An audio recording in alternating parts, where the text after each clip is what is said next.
queers! This is a video just for you from me, your fellow queer. Let's talk about all the games I love for being so queer. And yes, this video was totally supposed to come out in June. How can you tell?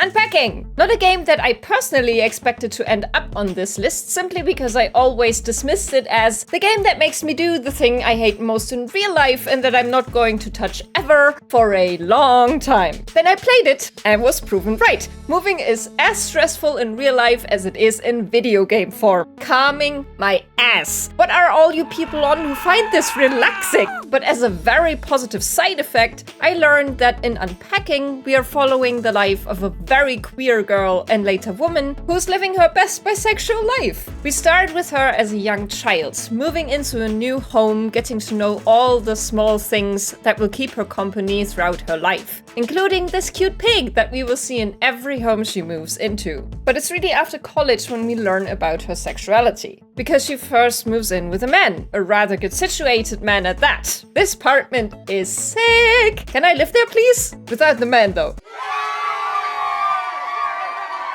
But after that relationship presumably ends, she moves in with a woman, at least judging from clothes and whatnot. They also have a kid together by the end of the game. Or they are very creepy and have a nursery for demon worshipping purposes. Who can really tell? Anyway, while I still hate unpacking in real life and also hate unpacking in Unpacking, I'm so happy that we get representation in this unexpected way. And that the protagonist also wears both feminine and more masculine clothes was a really neat touch that I appreciate.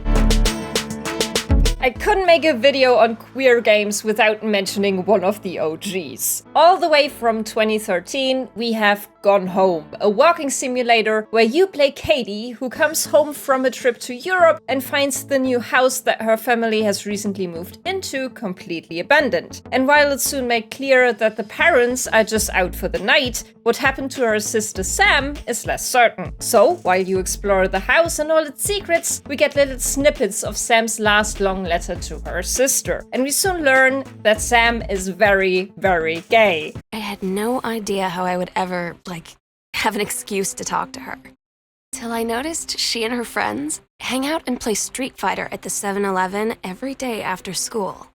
Is this the gay I was promised? But since the game is set in 1995, all the circumstances surrounding her queerness are much more complicated than they would be today. Unless you're living in a very conservative or religious environment, in which case, I'm sorry, and you're valid. Judging from today's point of view, the story is very cliché. But again, this game is from 2013, when it was definitely not the norm to have stories about queer people in gaming at all. That's one of the reasons why I appreciate Gone Home so much. I get that walking simulators are not everyone's cup of tea, but if you want to live through some queer gaming history, I would definitely recommend giving it a go. It's only about 2 hours long as well, so it won't take up too much of your time either. The other reason why I love Gone Home is how relatable it feels. As a queer blob that grew up in the 90s myself, the yearning and the uncertainty expressed in Sam's letter to his sister hit home for me, especially the awkwardness surrounding a potential first queer experience. So my heart goes out to Sam and I hope she's doing well. And yes, I know she's not a real person.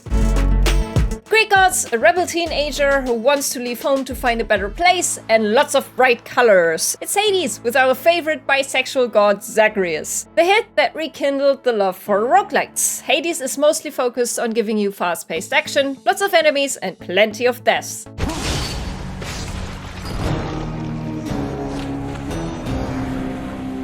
But in between all the fighting and being a cool god, you can also be an awkward flirt and try to win the hearts of 3 other gods, namely Dusa, Megara, or Thanatos. And while Dusa will always just want to remain friends, Megara and Thanatos are not against dating you. They're also not against dating you both at the same time. Huh, well then. If this turns out to be some sort of dream, I will be very, very mad. In general, Hades is super queer in its design, but also just in the setting itself. Ancient Greece was a very different place and very hard to put in words from today's standards, since the whole makeup of society was so different. But they definitely didn't have all the reservations surrounding queer relationships that exist today. So bisexuality is not seen as a problem, especially not for a god, and neither is polyamory. I mean, they're all super hot looking horn dogs, so let them have their fun. Or let them pine for for each other like the god Achilles and the fallen warrior Patroclus. Their story is a tragic one, but since you are the son of the god of the underworld, you can fix what's broken. And while they will never be a truly happy couple, they just really like themselves as the sad boys, it will make you as the player happy when you finally see them together after all the whining you had to endure from the both of them. Patroclus, however, I fear he's gone to me forever. Although his shade might yet reside within this realm, we're left on terms I'd not forgive if I were him. So, how's Achilles doing lately, stranger? I figured you could tell me since you've all this access to him, and I don't. One of the queerest games out there, Hades deserves its spot. Shout out to the greatest editor in history, the Potato Witch.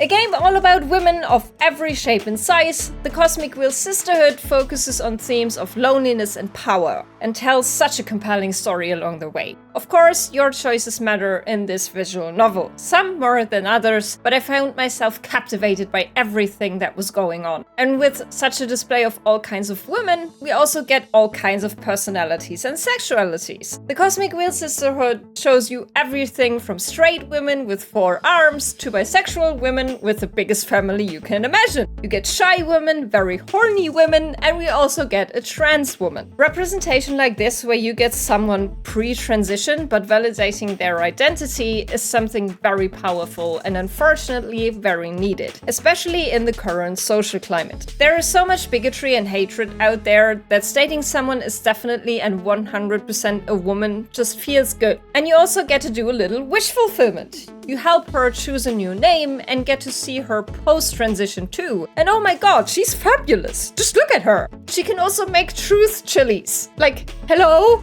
While the main protagonist doesn't get a sexuality assigned to them either way, we follow along many paths and many stories, all of them engaging and none of them played for shock value. These characters just are the way they are, and there's no discussion about it. I absolutely love this trend of incorporating queer characters as normal people of society, where their sexuality is never explicitly discussed, but just a fact of life. And the Cosmic Wheel Sisterhood does it incredibly well.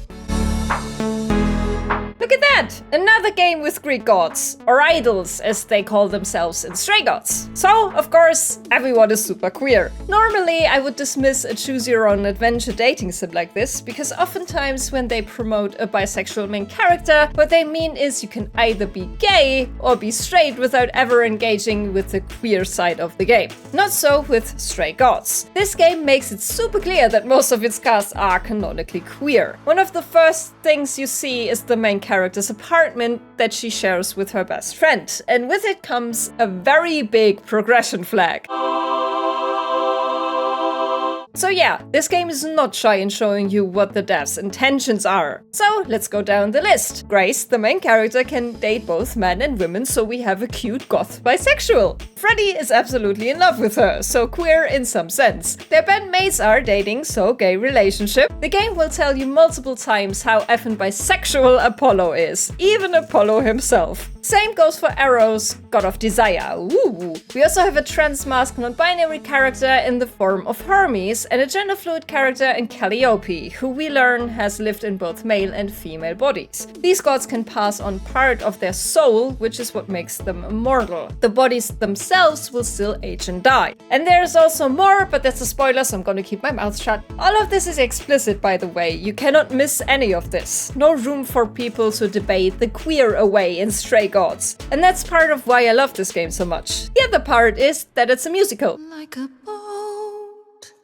lost at sea. And I love musicals. So, perfect fusion! Stray Gods, like the Cosmic Wheel Sisterhood, does it right. Queer people are just part of the world, without judgment and without a focus on queerness. They just exist and live their lives like anyone else. We need more of that. And if you want more of me, go check out my video on the top 5 spoilers that will ruin your game. See you next time!